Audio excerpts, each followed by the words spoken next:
So everybody is talking about how President Trump was booed by Nationals fans last night. They also shouted, "Lock him up." And if you haven't seen it yet, here's the clip of that.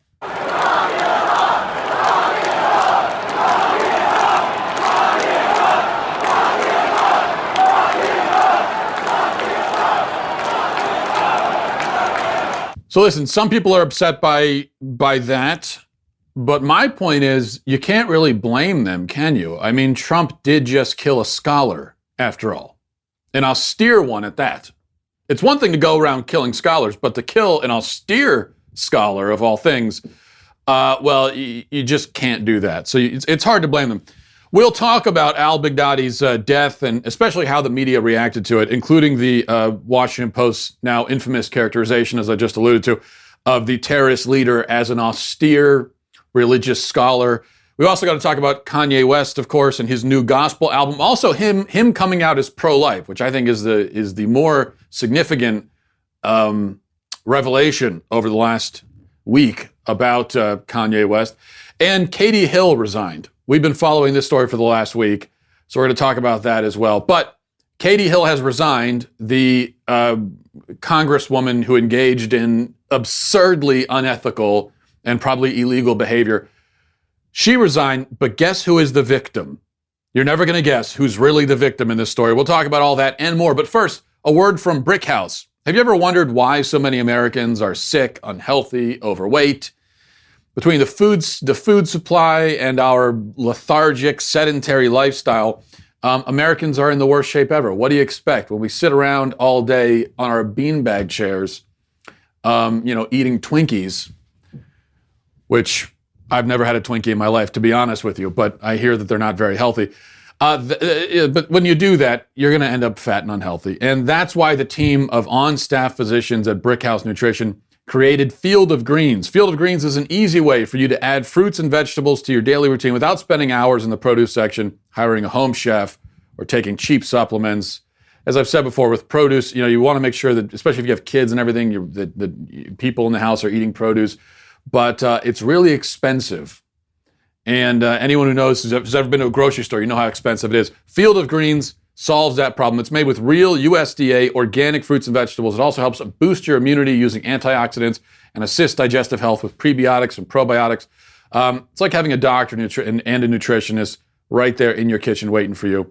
One scoop delivers a full serving of fruits and vegetables. Just drop it in a cup of water, stir it up, and you're done. It's as easy as that. Bottom line, this is real food. It's not extracts. You will look and feel better. Go to BrickHouseWalsh.com.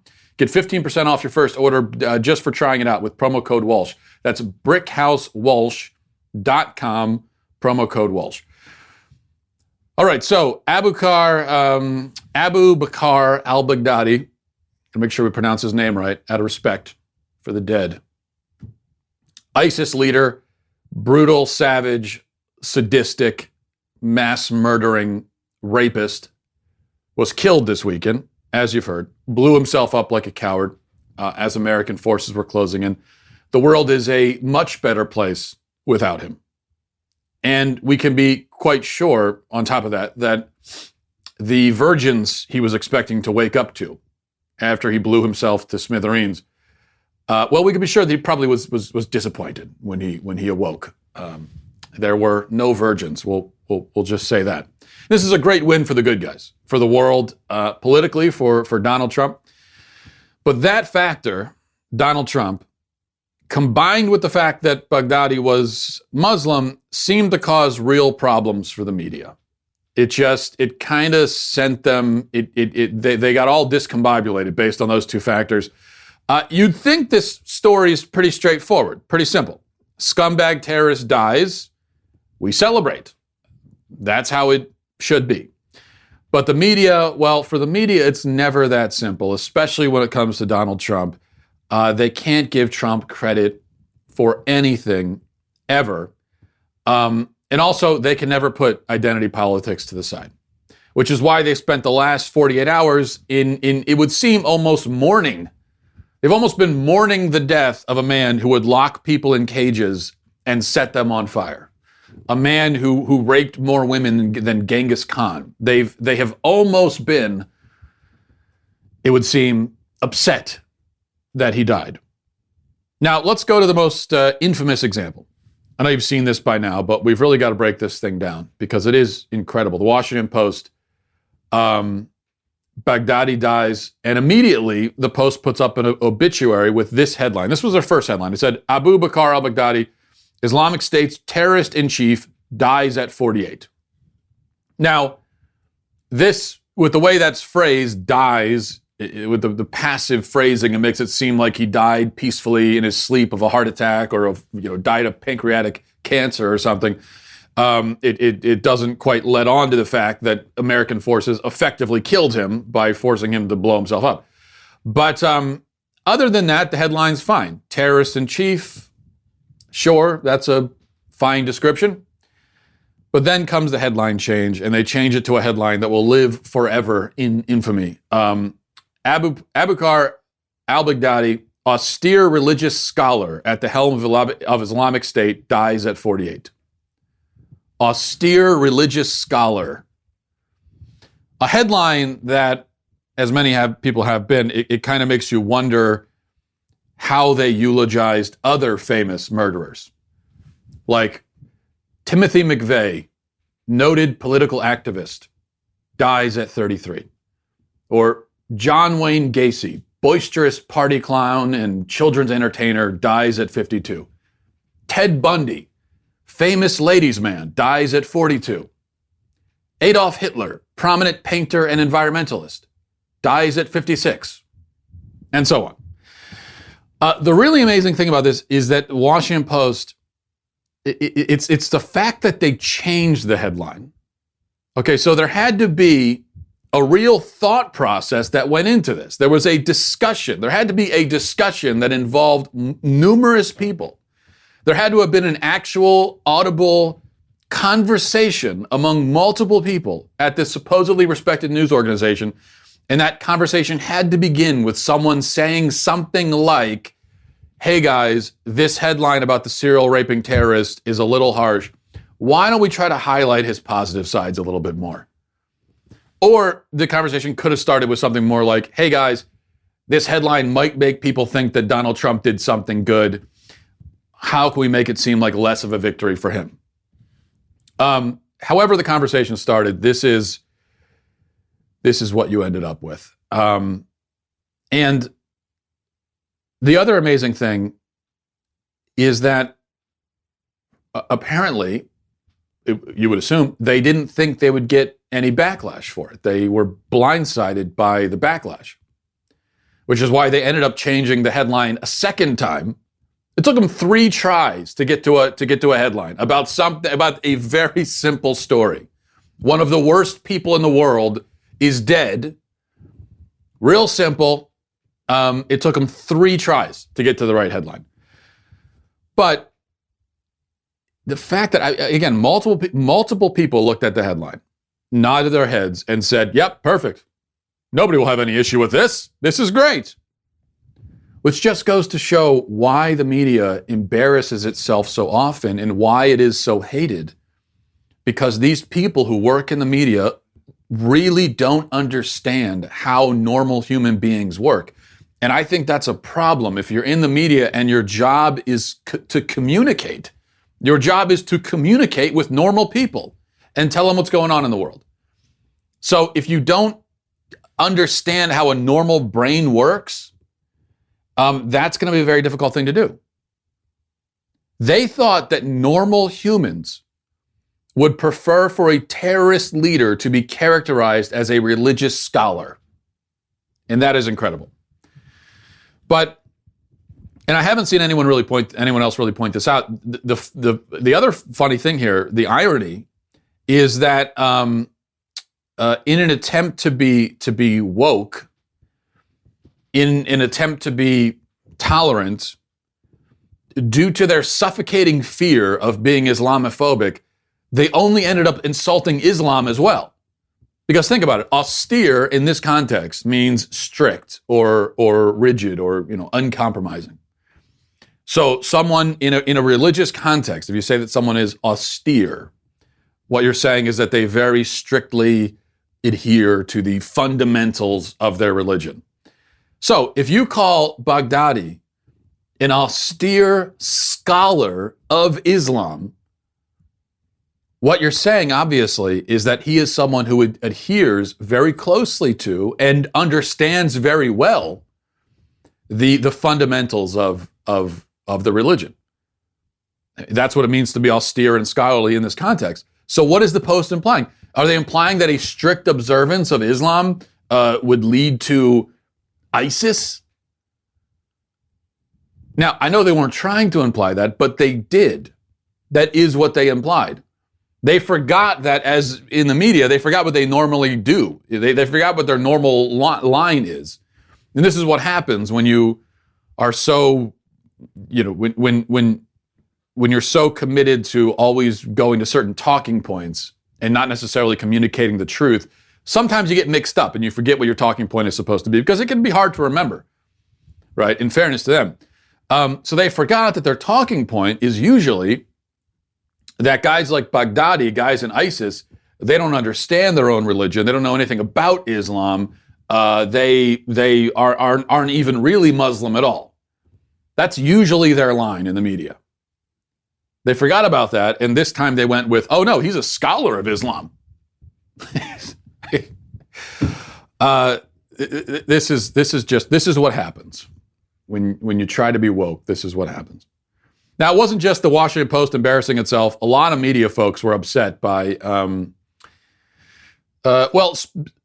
specifically not just what happened, but also the way that Trump described the death of Baghdadi in his address to the nation was very scandalizing for some of the people in Washington with very weak stomachs who can't deal with it. So here's a clip of that address from the president. Last night, the United States brought the world's #1 terrorist leader to justice. Abu Bakr al-Baghdadi is dead. He died after running into a dead-end tunnel, whimpering and crying and screaming all the way. Baghdadi's demise demonstrates America's relentless pursuit of terrorist leaders and our commitment to the enduring and total defeat of ISIS and other terrorist organizations. Our reach is very long. He will never again harm another innocent man, woman, or child. He died like a dog. He died like a coward. The world is now a much safer place. God bless America. Thank you. Wow. Well, that is really upsetting, isn't it?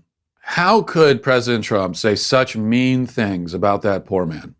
Dog, coward, have some respect, right? This is outrageous. Nobody deserves to be spoken of this way. Oh, wait a second. Hold on. Yeah. Oh, no. Right. No, yeah. Oh, he definitely does deserve to be spoken of this way. Some people definitely do deserve to be spoken of like that. Some people are murderous scumbags who bring nothing but death and misery and suffering and oppression to the world. And when they die, the appropriate and right thing is to celebrate and laugh because they are dead. That is the appropriate thing to do sometimes when people die. The idea that we should respect everyone who dies, of course, is crazy. If they're not respectable when they live, there's no reason why we have to start respecting them now. And there's no reason why we have to pretend that there's anything solemn about their death when there isn't. So what Trump says here is not only acceptable, but actually the only acceptable way to talk about a piece of garbage when they are finally thrown out as they deserve to be.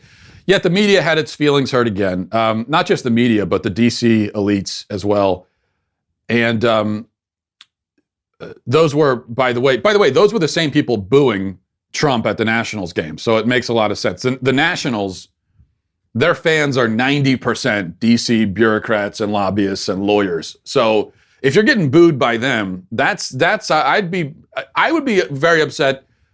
You know, if you go out onto the field at a Nationals game and you don't get booed by these people, that's a bad sign. So the fact that Trump was booed, I think, is a great sign for him and a great honor.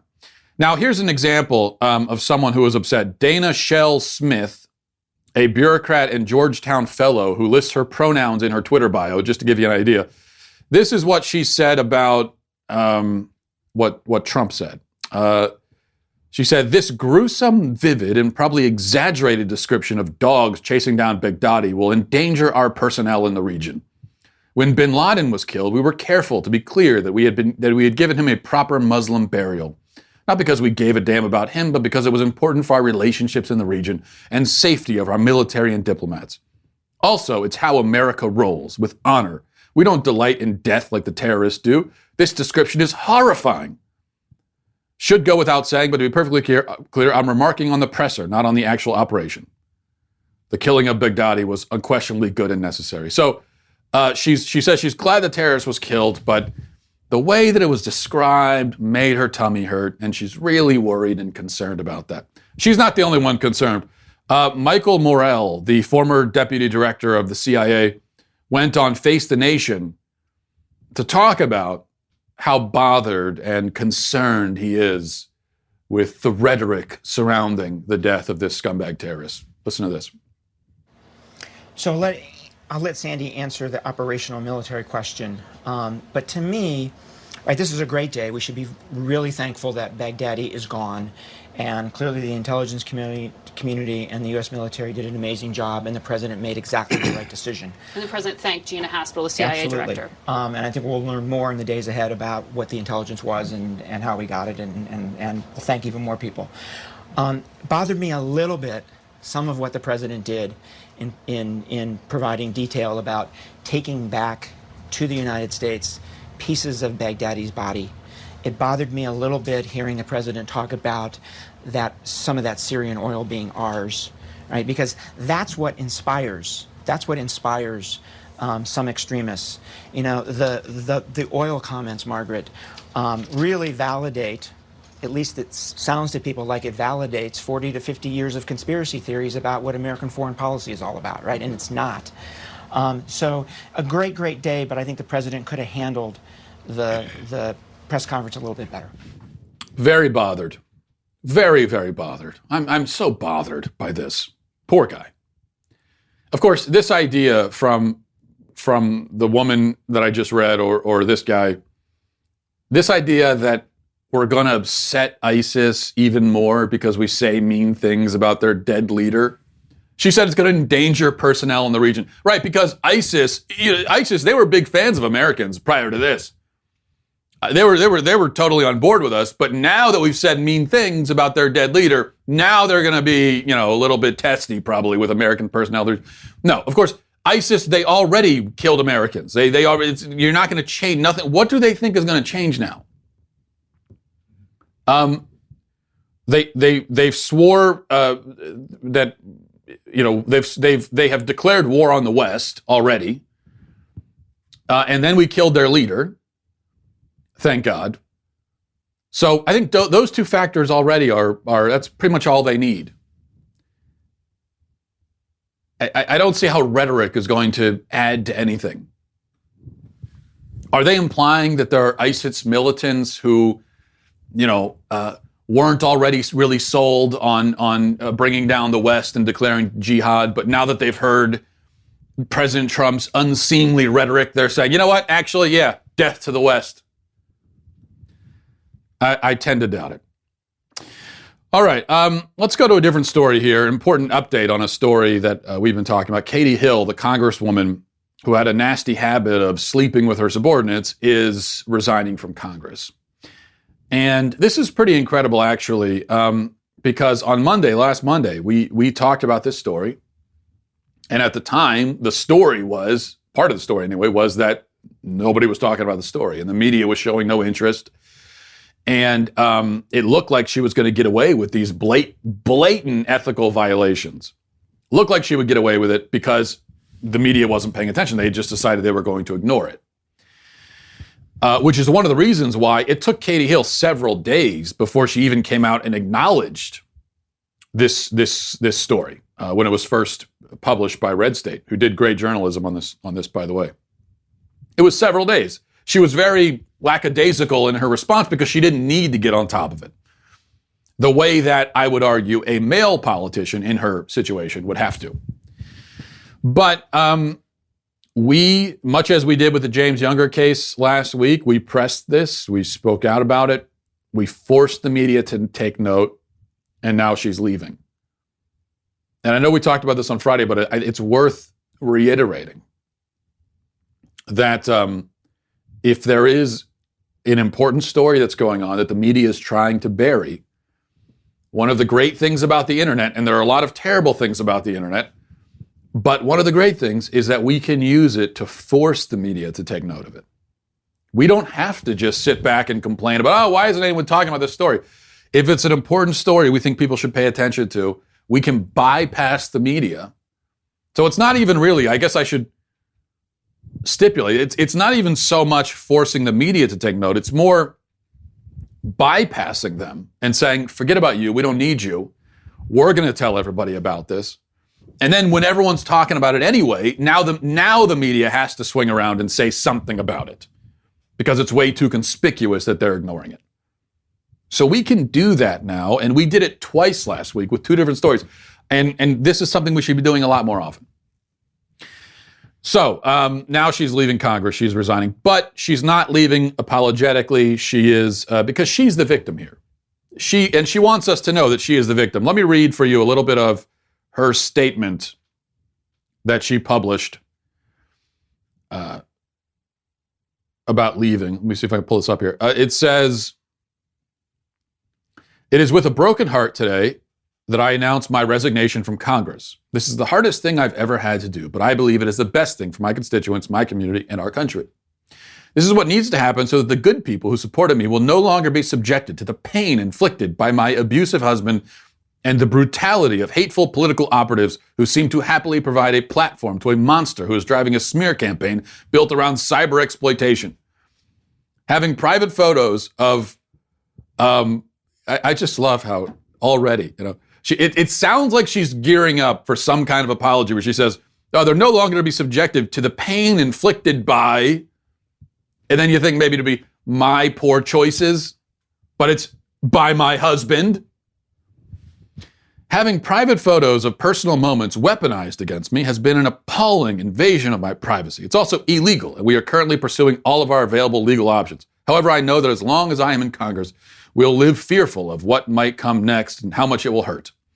That's a feeling I know all too well.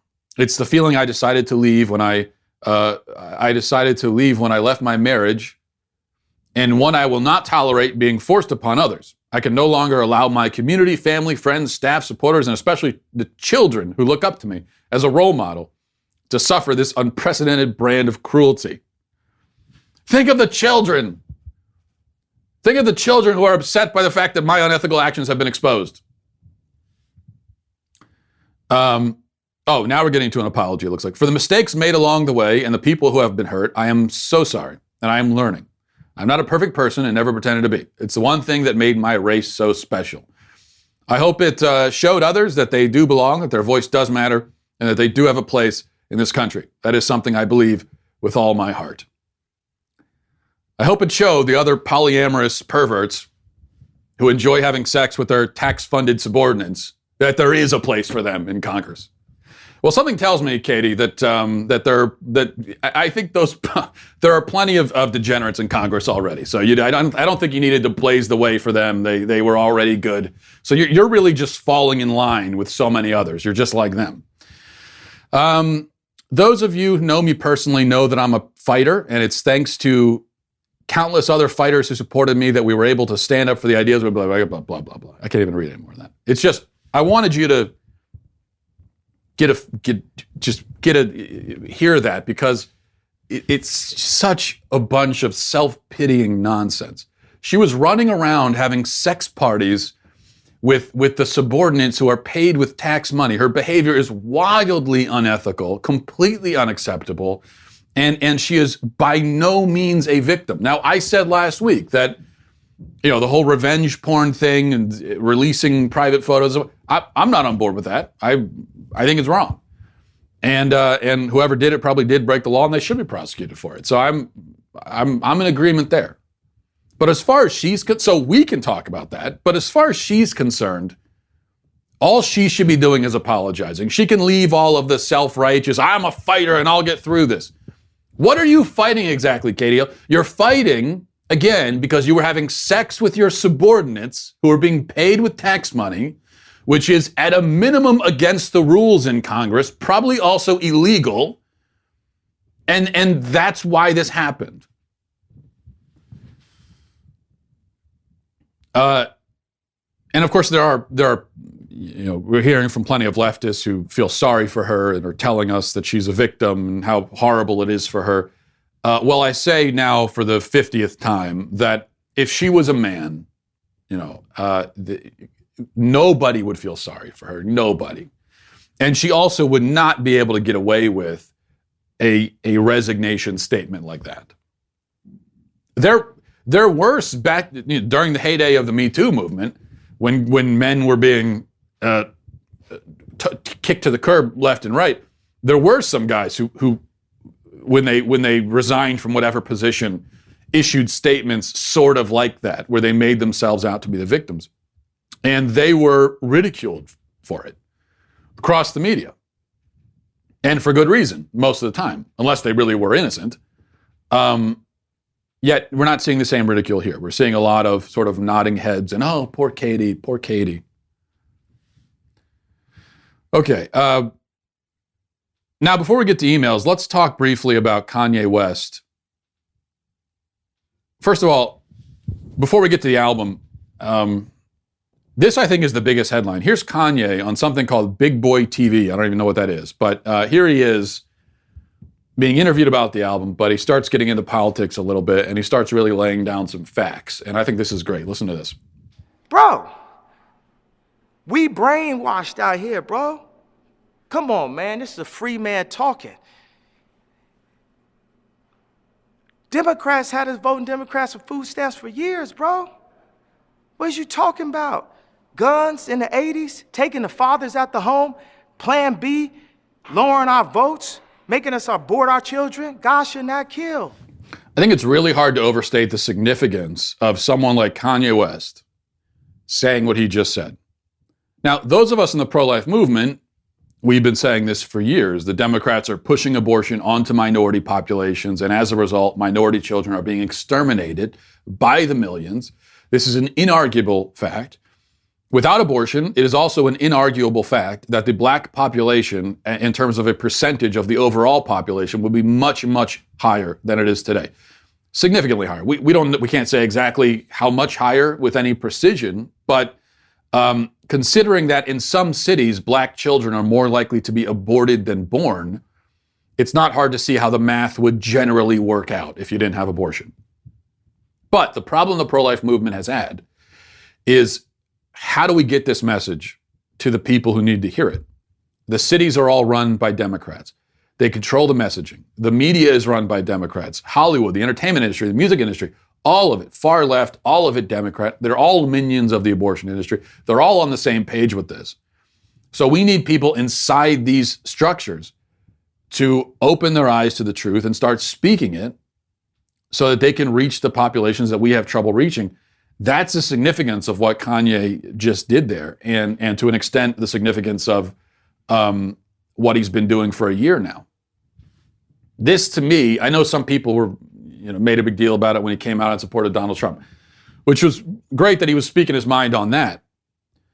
But to get away from, rather than just talking politics, to get into these, get into the trenches, basically, on these cultural issues, and speak out specifically about something like this. Now, that is enormously significant. And I would love to see Kanye West perform at the March for Life. I put that suggestion out there on Twitter. That's a serious suggestion. Who knows? And he's got music that he could perform now at the March for Life, namely the music that came out last week. Jesus is King is the album. And, everyone's been talking about it. It's a big sensation, especially among Christians. Now, it's not very often that Christians, conservative Christians anyway, will be big fans of a rap album, sort of a rap/gospel album. It's just been, looking on Facebook and on Twitter and stuff, there have been people raving about a Kanye West album, who I never thought in a million years I would see raving about a Kanye West album. And I think that's great. Not a complaint at all or a criticism. I think it's awesome. So I think, as for the album itself, I've listened to it maybe 3 times now. Not hard to do because the album is like 27 minutes long. And that is one complaint I have about it. Many of the songs are way too short and have sort of an unfinished feel to them. Like the song Jesus is Lord at the end of the album. It starts, and for the first 45 seconds, it sounds like it's building to being this great gospel track as the music builds and builds and builds. And then it just stops at 49 seconds, and that's it. And it really feels like that was the beginning of a song, and then Kanye forgot to do the rest of the song, so we just got the intro, and that was it. But there are also a couple of really good songs that feel complete. The one with Kenny G, I forget the name of it, but that's probably my favorite. It reminds me of the old Kanye a little bit, has shades of College Dropout to it, that same sort of vibe, except with Jesus in it. In fact, speaking of College Dropout, Kanye's first album, and I think still to this day his best album, and one of the best albums of the century, I think, in any genre. But on that album, he had the song Jesus Walks, which is one of my favorite songs.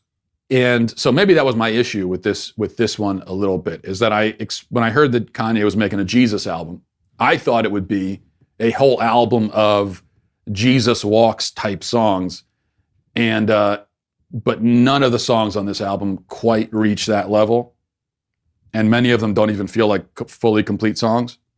So that might be affecting my ability to assess it fairly, given my expectations. So here's what I'll say. As for the message of the album, I give that a 10 out of 10.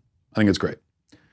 And on the message, the other thing that surprised me with these songs is this wasn't just superfluous. It wasn't shallow kind of Christian music talking points, which is what you get from a lot of Christian music, which is why I don't like contemporary Christian music.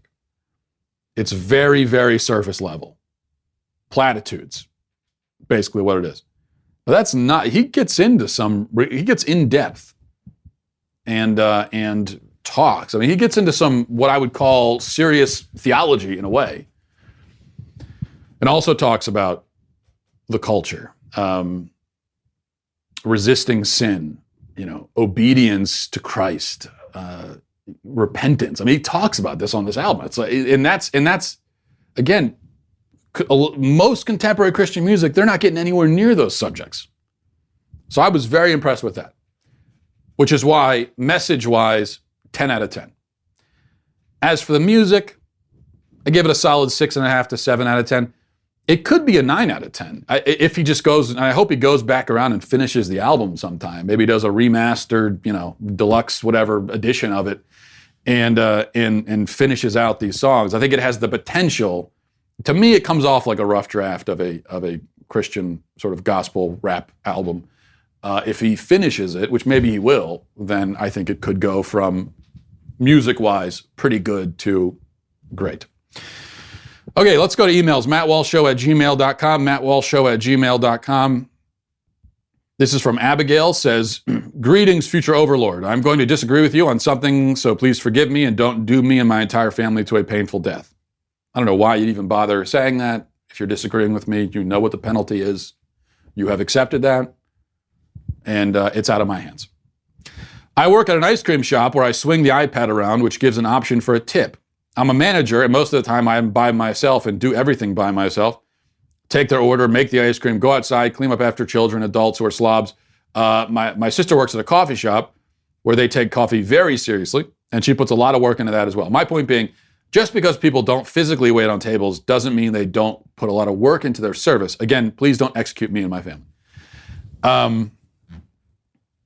First of all, the way that you're groveling to me like that is actually exactly what I would expect in my dictatorship. So I do appreciate that. As far as the thing about tips, listen, I'm sure that what you do in your job, you do work hard. But the tips, it's not just about rewarding people who work hard, because if tips are about rewarding people who work hard in their jobs, then we would tip everybody, right? But we don't. I mean, there are people who do jobs that where you'd think you would tip them, considering how hard they work, considering that what they're doing is important for you, but you can't do it yourself, considering the service they provide, you'd think you'd tip them. Like, for example, your plumber. Nobody tips your plumber, but if we're going to tip people who work hard, they provide a service. We don't tip plumbers, though. It's crazy to me that we tip cab drivers, Uber drivers, even the guy who runs the complimentary hotel shuttle from the airport to the hotel and back, but we don't tip the captain who pilots the plane 30,000 feet in the air and keeps you alive.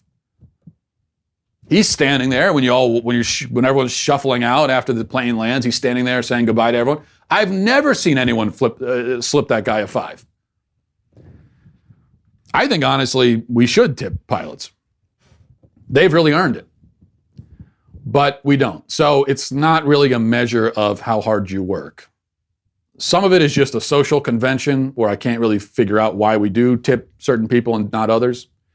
But I guess my point is, we know that we tip waiters, we tip delivery drivers, cab drivers. Okay.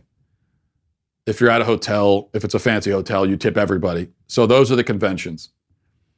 I think that's kind of enough. We don't really need to add to it. I think we do enough tipping. And that's my point. If we are going to start adding and tipping more people, then in my opinion, we're not going to go to people who work at coffee shops or ice cream parlors, which is no offense to you, any more than we're going to start tipping podcast hosts. But if we're going to do that, then why wouldn't we start tipping electricians, plumbers, car mechanics? Okay, but as I said, let's just stop. We do enough of the tipping. We all spend enough money as it is, and that's it. This is from Matthew. Says, "Dear Matt, my name is Matt and I live in Austin, Texas. I'm a Greek Orthodox Christian, but not the best example. I'm a huge fan of your show. It's a blessing to have someone like you in conservative media or any media who's not only brilliant and funny, but also willing to poke fun and be a bit self-deprecating. That's one reason I get nauseated listening to Hannity and those like him, as it seems their primary concern is with letting their listeners know that they predicted and said fill in the blank all along. Well, in fairness, if I did predict something and then it happens, I definitely let you know about it, and I will let you know. So it's one of the joys of doing a job like this. I have two questions. One, I'm a huge sports fan, especially college football, but as long as I look through Twitter and Facebook and even the news, part of me wonders if perhaps I shouldn't focus on sports so much and maybe try to focus on the current state of affairs. I completely disagree with the quote, religion is the opiate of the masses, but part of me has started to wonder if sports has become the opiate, along with TV shows, etc. It seems the only secular items that have been remotely thought-provoking is the Dave Chappelle and Bill Burr specials.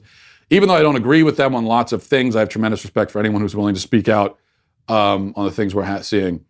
And then number two, will you come to the University of Texas at Austin and give a talk? I can provide security as I plan to start working out tomorrow. Well, on the second one, yes, I would be happy to come. On the first question, I think, yeah, we can tend to over-entertain ourselves. And I think generally in our culture, we are sort of entertaining ourselves to death. But in moderation, I don't see any problem with it. And it also kind of annoys me. So when people are way too focused on these kinds of things, and sports and entertainment, that becomes their entire life, unless it's what you do for a job. Outside of that, it becomes your entire life. I think that's a problem. But on the other side of it, it also annoys me how, on Sunday you're watching football, and this happens to me. Sunday comes, I'm watching the games, I'm keeping track of it. Maybe I'll post a few things to Twitter, giving my thoughts on what's happening. And without fail, there are always going to be people who respond, oh, all these things are happening in the world, and you got ISIS and Syria and everything, and you're talking about this? Well, yes, those other things are important, but I don't have to spend 100% of my time thinking about and talking about all of the important things in the world. Nobody does. That's no way to live. It would be a strange way for a human being to live, and I don't think any human is capable of living like that. So there are going to be moments when you're focused on things that aren't as important. And I think that that's one of the joys of sports. That's why I like going to, watch a football game or something. Or you go to any stadium to watch any sport. I think one of the joys of it is that you're all there, you're focused on the game. It's not very important, but it's a break from all the madness that's going on outside. So for those 3 or 4 hours, you're going to really care about this game, which doesn't matter, but that's the part of the attraction of it. And there's nothing wrong with that. I think we need that. We need those breaks. And we need to be able to focus on things that aren't important. So there's a balance there. And there's also a balance in, I think, you have very uninteresting and bland and boring people who all they care about is pop culture and watching TV. And that's all they can talk about. And these are people without personalities, barely even human anymore, because their mind has been replaced by a glowing screen. So you've got that. But then on the other end of the spectrum, I think you have people who are incapable of caring about or talking about entertainment, sports, that sort of thing. And I think those people also are very bland and uninteresting and have given up their personality. So I think as human beings, it's sort of a balance. So there was that. Okay, let's see. One last, we'll save this one for tomorrow, actually. MattWalshShow@gmail.com is the email address again for any emails you want to spend. We'll leave it there, though. Thanks, everybody, for watching. Godspeed.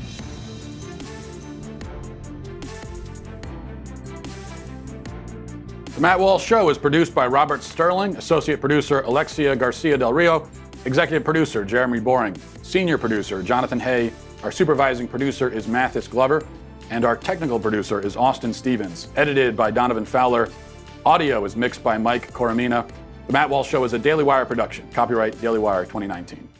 If you prefer facts over feelings, aren't offended by the brutal truth, and you can still laugh at the insanity filling our national news cycle, well, tune in to The Ben Shapiro Show. We'll get a whole lot of that and much more. See you there.